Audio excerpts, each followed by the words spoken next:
भारतीय संस्कृतीत स्त्रीला नेहमीच लक्ष्मीचे स्वरूप मानले गेले आहे। विशेषतः विवाहित स्त्री म्हणजे घराची शोभा, घरातील समृद्धी आणि सौभाग्याचे प्रतीक। अशा या विवाहित स्त्रियांसाठी आपल्या परंपरेत अनेक धार्मिक विधी सांगितले आहेत। त्यापैकी एक अत्यंत महत्त्वाचा विधी म्हणजे ओटी भरणे। पण तुम्हाला माहिती आहे का, विवाहित स्त्रियांची ओटी का भरतात? यामागे नेमके शास्त्र काय आहे? ओटी कधी, कशी आणि कोण भरावी? ओटीत नेमकं काय घालावं आणि काय टाळावं? चला तर मग या व्हिडिओमध्ये जाणून घेऊया ओटी भरण्याची संपूर्ण माहिती, धार्मिक महत्त्व आणि शास्त्रीय कारणे। ओटी म्हणजे नेमकं काय? ओटी म्हणजे स्त्रीच्या पदरात शुभ वस्तू अर्पण करणे। हे केवळ देणं नसून सौभाग्य, समृद्धी आणि मंगलकामना यांचे प्रतीक आहे। ओटी भरताना स्त्रीच्या पदरात धान्य, फळे, नारळ, साडी, कुंकू, सुपारी अशा शुभ वस्तू ठेवल्या जातात। विवाहित स्त्रियांची ओटी का भरतात? धर्मशास्त्रानुसार विवाहित स्त्री ही सौभाग्यवती असते। तिच्यात लक्ष्मीचा वास असतो असे मानले जाते।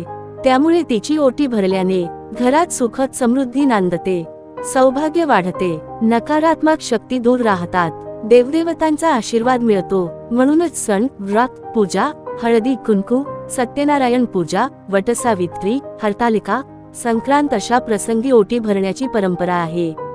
ओटी भरण्यामागचे धार्मिक शास्त्र। पुराणांमध्ये सांगितले आहे की सौभाग्यवती स्त्रीला दिलेले दान हे थेट लक्ष्मीला दिलेले दान मानले जाते।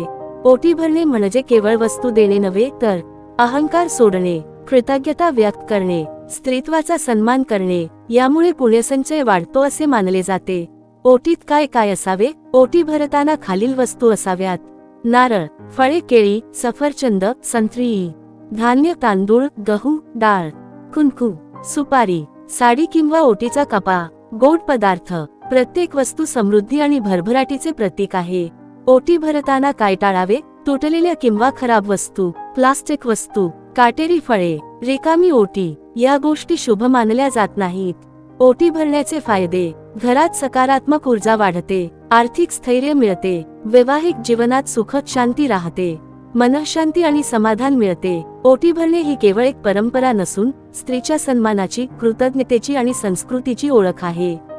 आपल्या पूर्वजांनी दिलेली ही सुंदर परंपरा आपण जपली पाहिजे आणि पुढच्या पिढीपर्यंत पोहोचवली पाहिजे। जर तुम्हाला हा व्हिडिओ उपयुक्त वाटला असेल तर लाईक करा, शेअर करा आणि अशाच धार्मिक परंपरागत माहितीसाठी चॅनलला सबस्क्राईब करा।